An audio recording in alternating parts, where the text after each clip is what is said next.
Welcome back to Rocky GK channel. భారతదేశ జనాభా 142,58,00,000. ప్రస్తుతం దేశ జనాభా 142,58,00,000గా ఉందని కేంద్ర గణాంకాల మంత్రిత్వ శాఖ పేర్కొంది. వీరిలో పురుష జనాభా 73,20,00,000, స్త్రీ జనాభా 69,38,00,000. ప్రతి ఏడాది 1 కోటి మంది చొప్పున 2036 నాటికి మరో 10 కోట్లు పెరుగుతుందని అంచనా వేసింది. భారతదేశంలో పురుషులు, మహిళలు 2025 పేరుతో తాజాగా విడుదల చేసిన ఈ నివేదికలో పలు అంశాలు ప్రస్తావించింది. దేశంలో ప్రతి 1000 మంది బాలురకు బాలికల సగటు 904 నుండి 917కి పెరగడం ఆశాజనకం అని స్పష్టం చేసింది.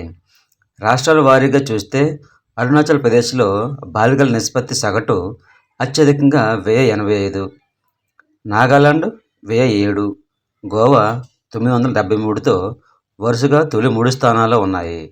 చివరి 3 స్థానాల్లో జార్ఖండ్ 899, బీహార్ 900, తెలంగాణ 906 ఉన్నాయి. ఆంధ్రప్రదేశ్ 931 మందితో 17వ స్థానంలో ఉంది. ఈ వీడియో నచ్చితే లైక్ చేయండి, అలాగే మన ఛానల్ సబ్స్క్రైబ్ చేసుకోండి. Thank you.